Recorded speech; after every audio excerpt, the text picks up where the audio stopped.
定在这个厂里。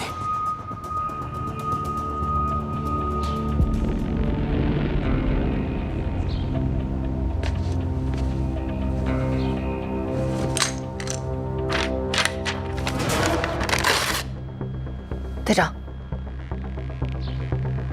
走。是。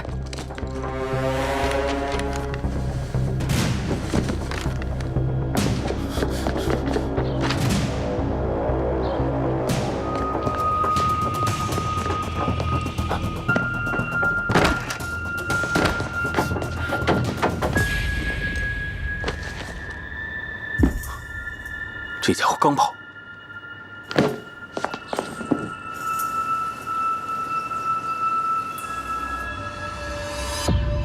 走，走，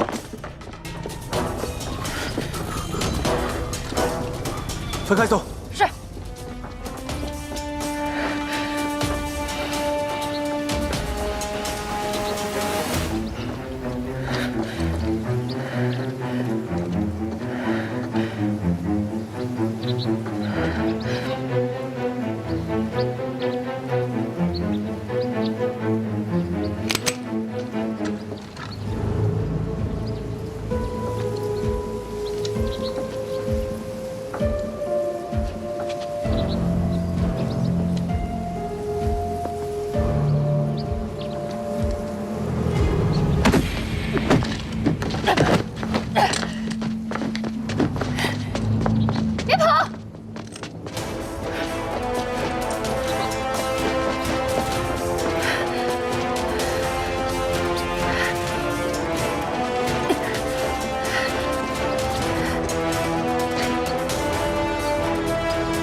红梅，怎么样？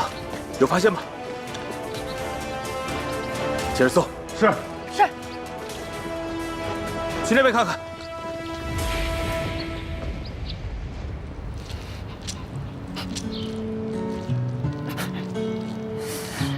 这砸的再重一点就要伤筋动骨了，这也太危险了。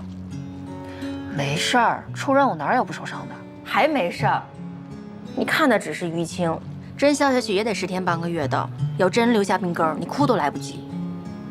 啊，行行行，以后我注意还不行吗？那你答应我了啊，以后多注意点啊。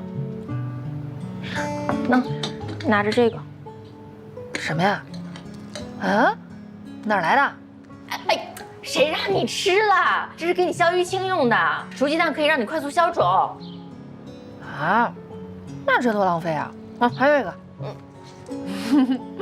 香啊！好，来，把线顺出去。对啊，你可够警惕的，能发现喇叭有问题。其实我也不知道他们怎么做到的，我只是觉得，在开关没开的情况下，不应该发出任何响声。哎，这是什么技术原理啊？这是利用纸盆式扬声器进行的反向窃听。 扬声器和话筒的功能是可逆的，原理也是一样的。食物的阻抗不一样，所以二者对于声音的还原程度还是有很大区别的。最关键的是要有一个拾音放大器。这样，咱们做个测试吧。测试？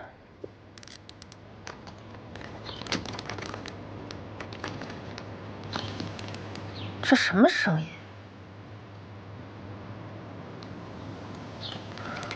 这样子行吗？他们能听见吗？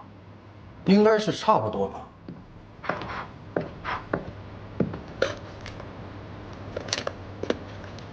你们这干什么呢？反向窃听，分分线索，找出问题。那不是红梅的工作吗？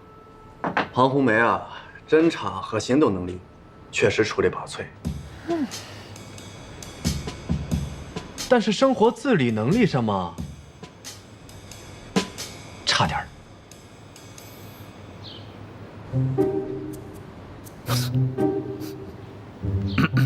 开始测试，呼叫陈队长。呼叫陈队长。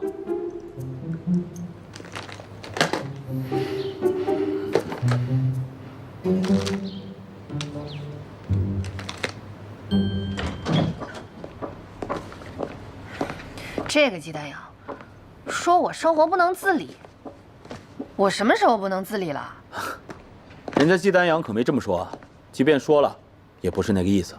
不是，你怎么还向着他呀？我跟你讲啊，这关乎到我们专项组的荣誉，知道吗？哎，人家说的可是你，你可别提到专项组啊。队长，你这个怎么还胳膊肘往外拐，跟他是一伙的？你也不能这么小气，毕竟人家季丹阳给我们提供了很多线索，而且人季丹阳也说了，说你这个破案能力啊非常强，而且非常有天赋，也该到你表现的时候了。你来给我分析分析，在我们这个厂里，谁有这个便利，能在广播线上做手脚？肯定还是内鬼啊！内鬼，哎呦，你还别说啊，这特务的字儿，他写的还挺漂亮。队长，你说有没有可能是贾周俊？毕竟书画不分家。想到一块了。报告，队长。啊，有什么收获？队长又拉了一遍网，没发现特务，又让他们在眼皮子底下跑了。那个楼里一半住的都是咱厂的职工，特务窃听的那个房子是前任保卫科刘科长的。自从他调到省城之后，房子一直空着，要不要调查？刘科长离开卢门快1年了，1年前的水利工程还没确定在卢门，应该不是他。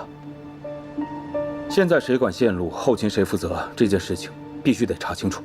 同志们，至今发生的种种事情，更加证明了我们厂内有隐藏特务，一定要把他挖出来。是。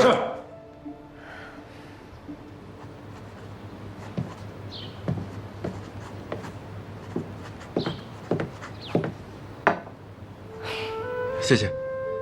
你可真行，让我瞎编，当时我都懵了，完全不知道说什么好。好好的一场会，全被咱俩给搅和了。你知道吗？今天还好有你解围，不然啊，我就露馅了。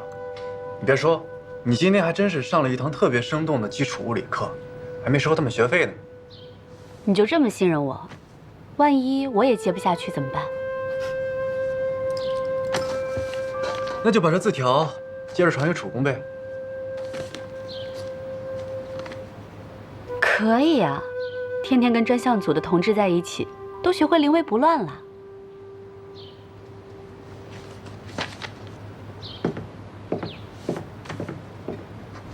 哎，队长，你们都在呢。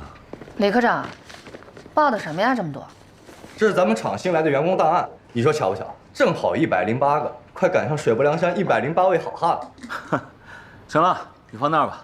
这些啊，我们专项组都得好好筛一筛。怎么这事儿还没结束，又来一堆事儿啊？什么事儿？还能有什么事儿啊？不就是特务刺杀张阿水的事儿呗？这事还没有进展吗？哎呀，广明啊，你看我们现在这忙的焦头烂额的，能有进展吗？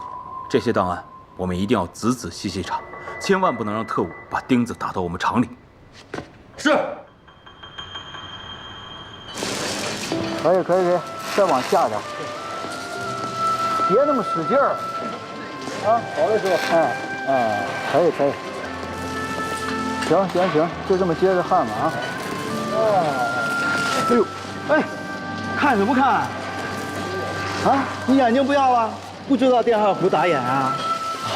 不知道。现在知道了吧？我告诉你，再多看一会儿，你这眼睛都得瞎了。现在知道了，谢谢啊。师傅，渴了吧？给您拿点水。哎，我稍微问一下，车间哪位是牛佩仙牛师傅呀？巧了，你面前啊，这位就是8级焊工、8级大工匠，我师傅牛佩仙。什么8级？老母猪吃屎了？8级。牛师傅，车间的赵主任让我来找您，说整个车间啊，就是您的手艺最好。这话不假，我师傅车前铆钉焊样样精通，没有他不会的。你不说话，能叫话憋死。牛师傅，您帮我看看，我想设计一个部件。看着挺复杂，干什么用？有打听。进厂的时候，咱们那个保密条令你没学呀？闷头干活，少打听。你刚才看的还有一个瞎眼儿，给我补上去，快。好，不。哎，同志，走，咱往那边。哎，好。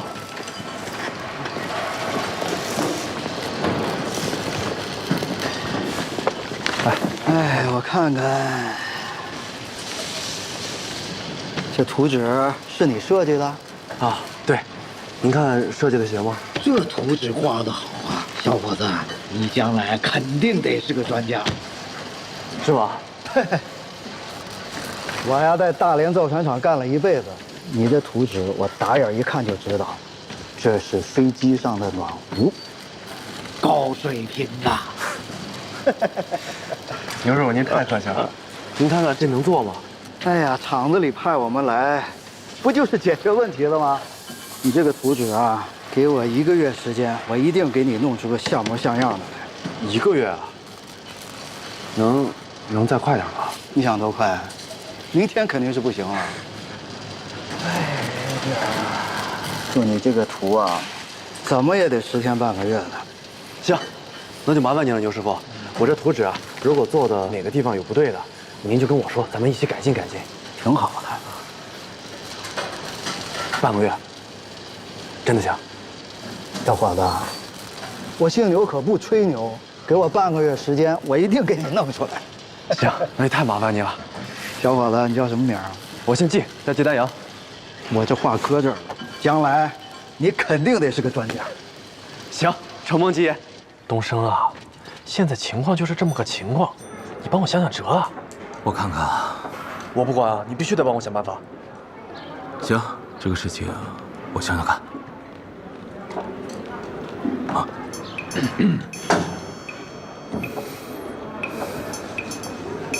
什么事儿啊？想办法？说说我跟队长帮你一块儿想。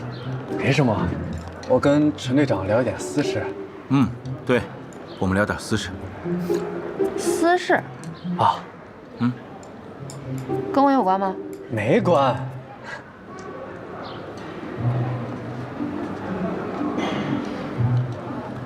真的？真的。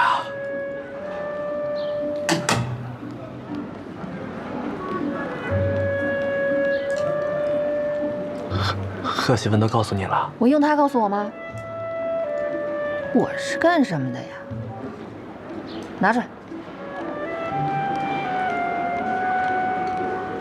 你别生气啊。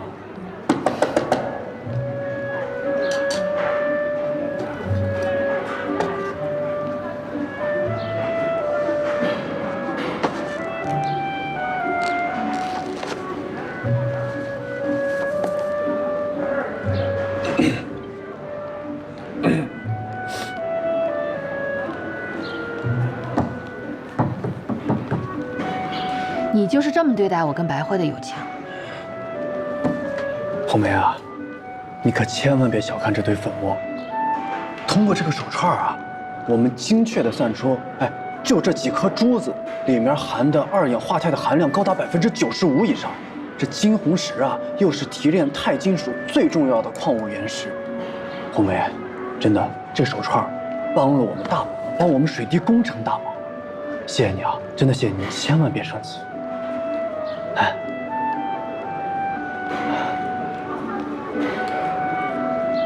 你看看，他都这么说了，我能说什么呀？哎呀，季丹阳同志，我早就知道这个手串跟钛金属有关，对水滴工程非常重要。那能做点贡献，我不高兴吗？我高兴啊，我肯定高兴啊，是不是？真的？我生气的是什么？这个事情，为什么你跟一个局外人先说，你不问问我？红梅啊，我怎么成了一个局外人？这件事严格意义上来说，这是我们3个人的事情。哎，手串这件事情上，你就是局外人。红梅，你放心，早晚有一天我一定还给你一串一模一样的金红石手串。哎，丹阳，没必要较这个真儿。有必要，你的手串，我的手串。行，季丹阳同志，既然你这话已经说出来了，说出去的话就像泼出去的水，我等着这一天，一言为定。好。我说到做到。慢点，慢点。你看他这轻快的步伐，都快飞起来了。我就知道这段时间呀，压抑他压抑的太久。哎，红梅，这手串呢，碎都碎了，你还让他做串新的干嘛？我说东升同志，你有时候这脑子真是跟不上。你想想，如果他给我拿了一串金红石手串，说明什么？说明他找到太空石了。这不好事吗？那也没必要这样。你了解他，我了解他呀。只要他心里还装着这个事儿，他就一定会尽全力去寻找太皇石。这几天不见，红梅同志成熟了。你不知道的事儿还多着呢。队长，队长，红梅，坐下说。咱们广州的同志来消息了，他们对这个碾头头的身份进行了查明。他这个人啊，经常往返于龙门和广州之间，是做采购生意的。采购？采购什么？主要是辣椒。辣椒？这广东人也喜欢吃辣椒？咱们的乘务员同志啊，对他的行李也进行了搜查，但并没有发现什么异常。跑得这么频繁，一定有问题。你特务之间交流用的是电台，物品上必须得通过人，所以这就是个线索。我想这个碾头头肯定还会再来龙门，丁姐，你要盯紧点。是。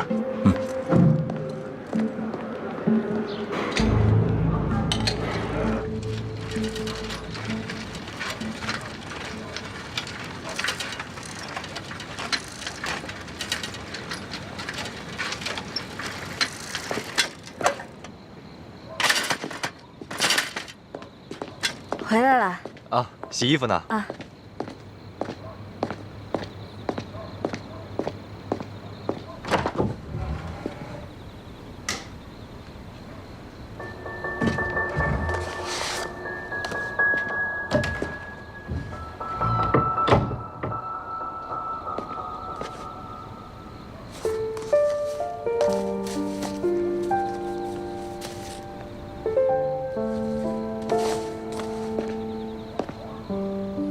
光明，你过得好吗？我在香港很好。每次香港下雨的时候，我就会格外想你。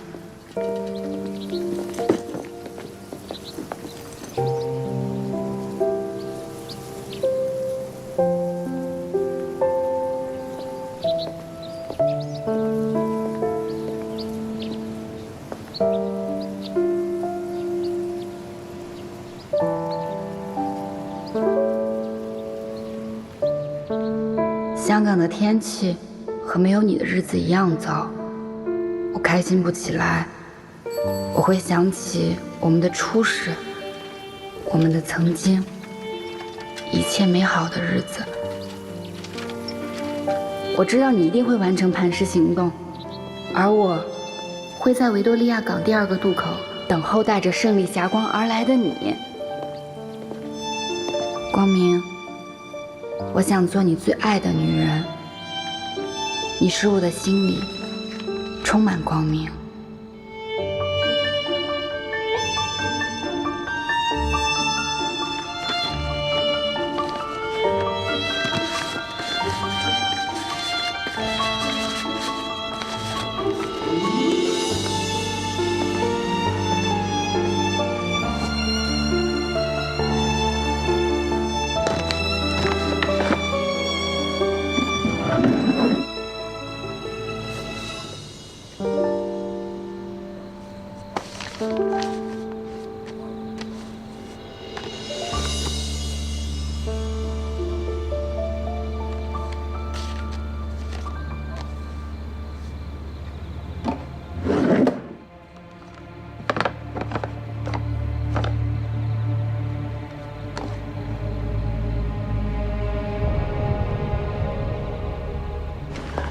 白慧，你电话。谁呀？季专家的，快接。喂，丹阳，有事吗？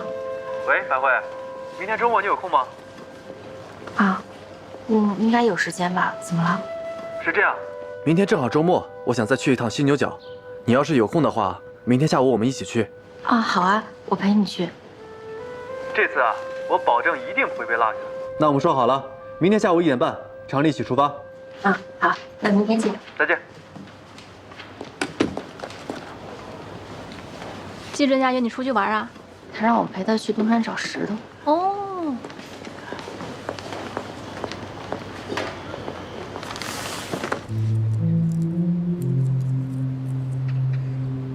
东西拿到了，有公安盯着。你觉得那个会议记录会是真的吗？看来你是真拿到了。什么意思？考验我，还是试探我？把我当什么了？不是我，雪狼，他就是想看看鬼鲛有没有传说中的那么神。该帮你们做的事情我都做过了，从此以后咱们最好井水不犯河水。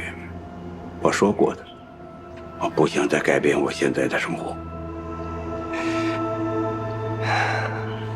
你想当好人啊？我也想啊，抹掉过去，安安稳稳的过日子，哪有那么容易啊？鬼鲛的名声，一辈子你都抹不掉。鬼鲛死了，怎么死了呢？东西谁拿的？我拿的呀。从你拿到东西那一刻起，鬼鲛就活了。鬼鲛是死是活，我说了算。一会儿卸完针，赶快走吧。你这可不像医生说的话啊！治病救人，医者本分。我这病还真得靠你。怕我把你扎死？看来鬼鲛真的是变了。我说啊，你别总为自己着想，你替小慧想想。要是别人都知道你是鬼鲛，他以后怎么办呢？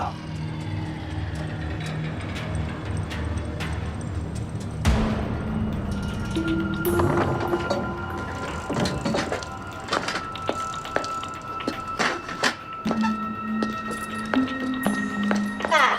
哎，小慧。哎，回来了。赖师傅好。哎，下班了，小慧。哎，对了，爸，我跟你说一声，我明天下午要去趟东山。大阳说想让我陪他去犀牛角再找青黄石。星期天也不休息啊？爬山嘛，就当锻炼身体了。好。赖叔，我先上去了啊。哎。犀牛角那地方我熟。敢打我女儿的主意，我饶不了你。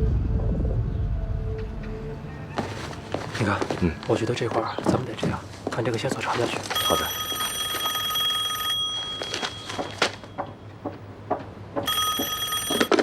喂，哎，老师。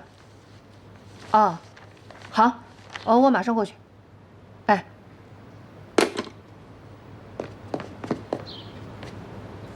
哎，你替我完成个任务呗。行，什么任务？下午呢，季丹阳要去东山考察。你替我负责一下他的安保工作。不是你陪他去吗？这不是老师临时找我有事儿吗？我得过去一趟。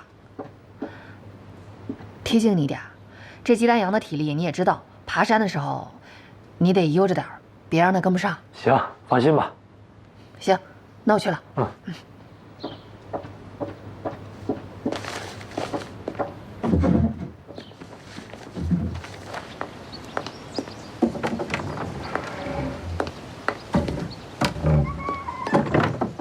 爸，我走了。哎，小慧啊，爬山就穿这身衣服吗？这怎么了？犀牛角我闭着眼睛就能上去，没事儿。难得有个星期天，你又去瞎跑。你看看，这都是老主顾啊急需的药。这个名字呢，我都写到纸包上了。你替爸爸跑一趟吧。爸，我昨天不是都跟你说今天有事儿了吗？哎呦，你这3包药都是城西的，离东山太远了，而且我跟大阳都说好了1点半厂里集合的。哎呀，行了行了，别磨磨蹭蹭了，找理由就不想给爸爸跑这一趟呗？啊，爸爸一会儿出个急诊，你就帮他送一下嘛，好不好？那我晚上回来送。你看我跟你说过的吧，行医的人不管到什么时候，那都是患者为大的，啊。来吧来吧，帮爸爸个忙。爸，你看你这，哎呀，你看看你这孩子，你真是，你非得今天。受累了，受累了。哎，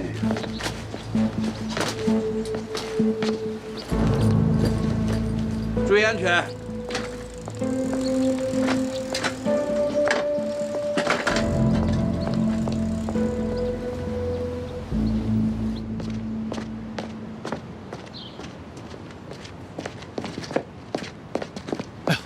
季专家，哎，丁姐，怎么是你啊？红梅呢？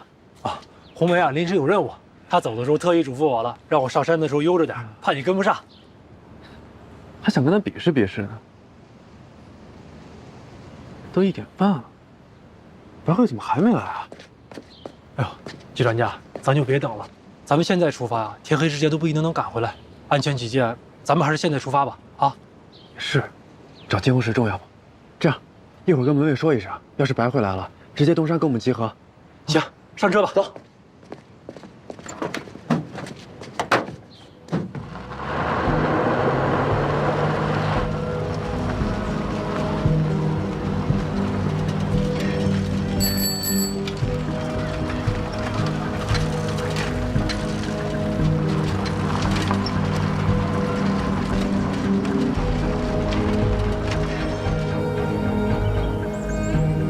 季专家，这东山真能找到金红石吗？能不能找到，就看我们功夫下的深不深了。哎，丁姐，这都没人，你不用总跟着我。那不行，季专家，这我们上大学的时候有一门课叫山野搜寻，就这种环境啊，特别适合敌人隐藏。这就跟那大海底下那潜艇一样，行踪不定。放心吧，咱们这趟出来也没人知道。他们总不至于在这守株待兔吧？放心吧，小心点好。走。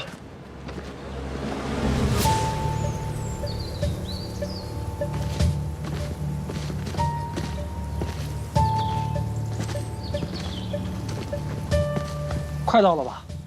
快到了，前面就是。徐专家小心！在这别动。怎么了？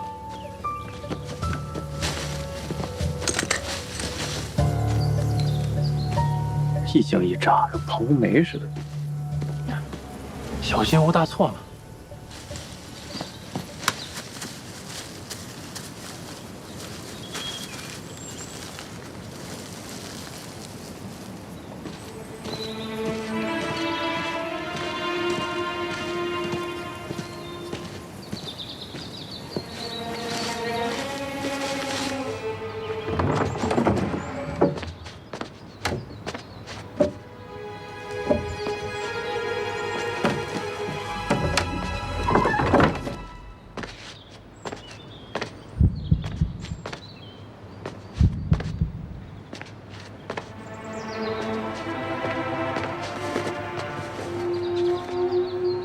果然在这儿，我都等你很久了。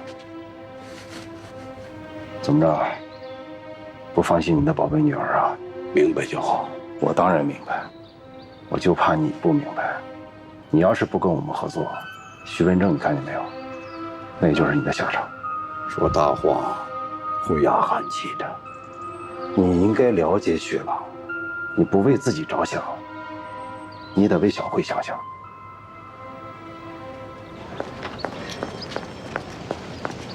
傅伯，啊，小慧来了。啊，傅伯伯，哎，这是我爸让我给您送的药，那个他说您着急药。我也不急啊，上批的药还有2天的量呢。啊？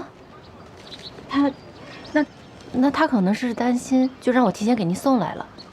那我先不说了，我还得去送药呢。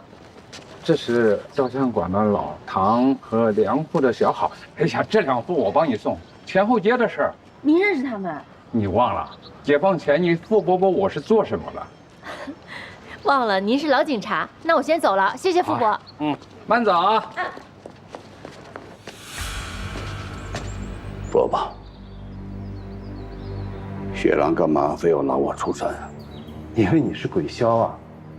寇老板对于磐石行动极为重视，这么重要的任务，当然得需要你鬼枭出手。雪狼躲了这么多年，连个人影都不见，你让我怎么信任他呀？嗯？行吧，想拉我出山也可以，除非他亲自来找我。你，还不够格。看来是同意跟我们合作了。不同意还能怎么办呢？这就对了，终于上道了。说吧，怎么检讨雪狼？你现在连一件值得雪狼信任的事情都没做，他怎么可能见你？那我怎么能让他信任我呢？专家来了。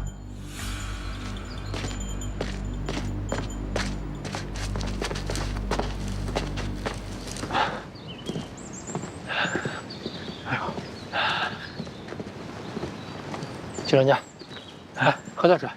哎，我说季专家，你这个体能啊，跟红梅可是不能比啊。不是，我就纳闷了，你说她一个女孩子体力怎么这么好啊？这还得多久才能到犀牛角啊？前面大概再走个20-30分钟吧。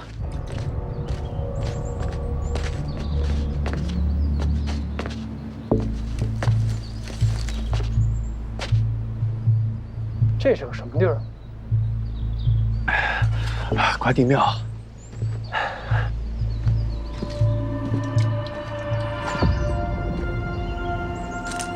不孝，见雪狼的敲门砖来了。你要是抓不住机会，那我可抢空了啊！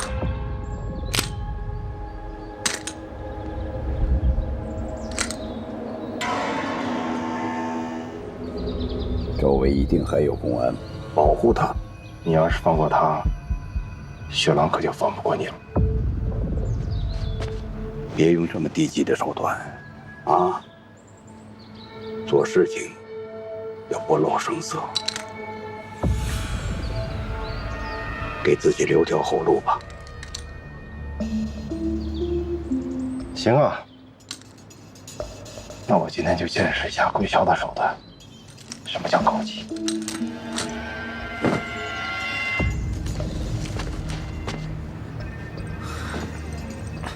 要不这样，季专家，咱们先进去休息2分钟，再继续赶路。也行，反正有点时间，先歇会儿。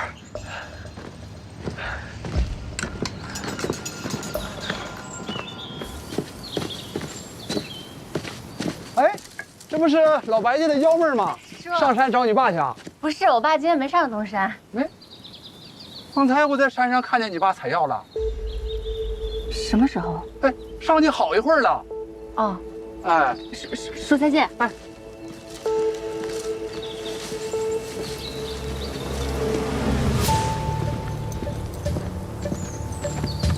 哎，这块金红石。哎，你看这有块金红石，要是有一大片才好呢，再找找。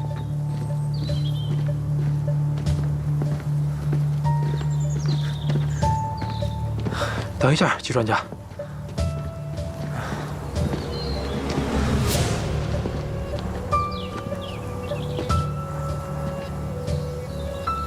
哎，丁姐，你看那边，那个有点像西红柿。哎，那个好像也是。不行，我得下去一趟。哎，这太高了，太危险了。也就10来米，没事儿。这样，季专家，我先下去看看。你怎么下去啊？你从哪儿下呀？季专家，这边有藤蔓，这样，你在下面等着我，我先下去探一探路啊。行，你小心点啊。嗯。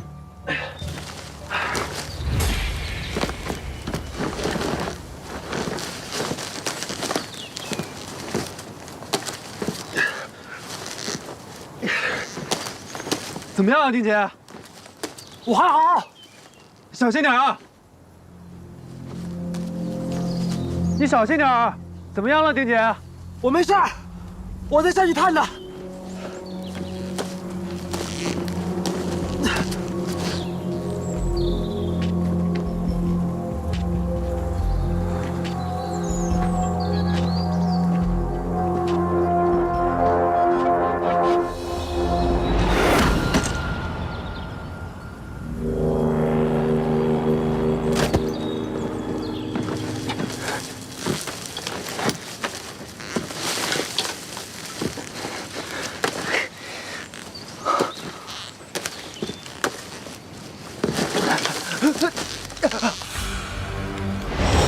白大褂，你来还是我来啊？你要干什么？疯了你！干掉他呀！姓赖的，给自己留个后路吧，这活不是这么干的。白明翰，你一而再、再而三的要放过他，我现在严重怀疑你对党国的忠诚。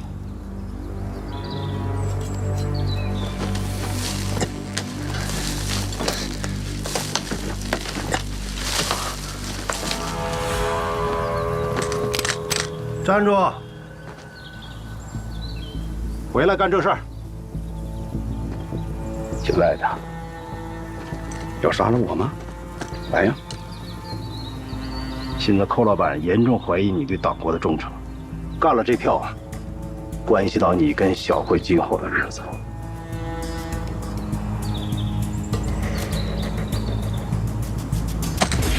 不许你提我的女儿！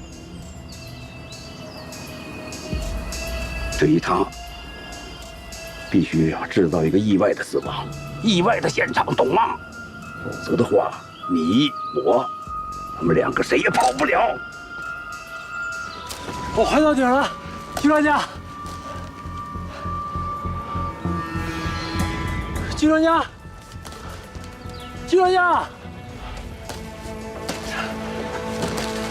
这。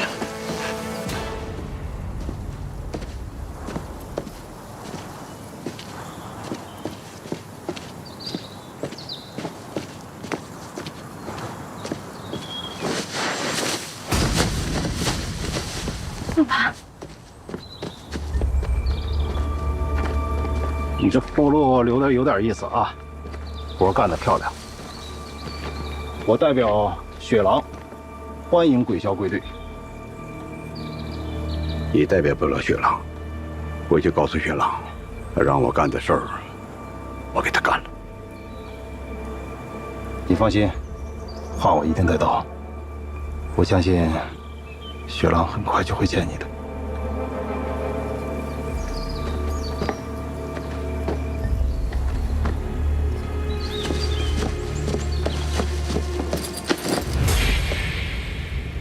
大洋，大洋，你怎么了？让你醒醒了！你怎么了，大洋？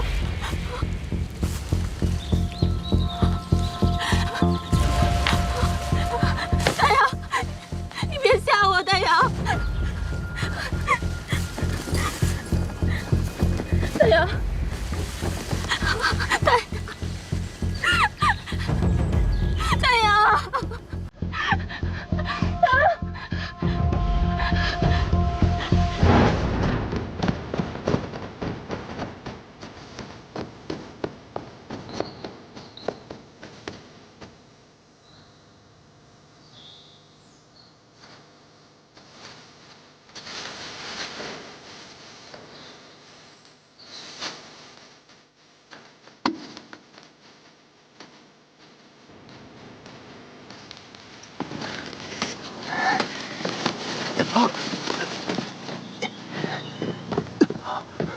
徐专家，徐专家，徐专家，季大洋，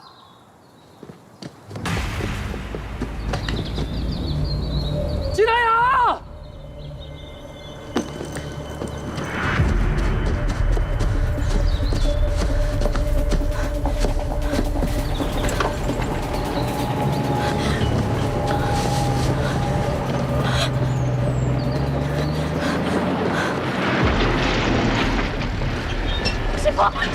师傅，求求你帮我救一个人，一个人从身上掉下来了。走，在哪儿？何主任，快救人！快人警报！怎么了？大洋从身上掉下来了，快去急诊室，小心啊！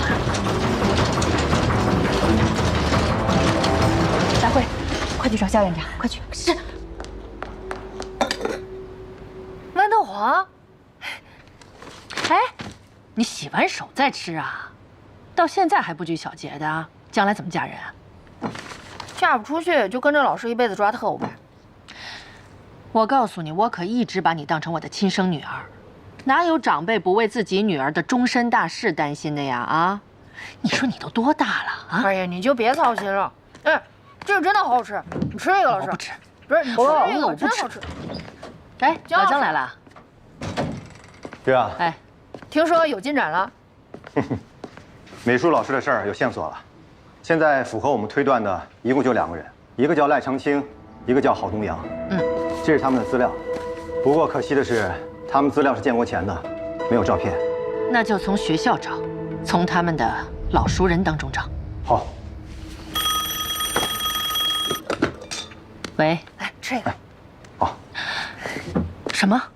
季丹阳出事了？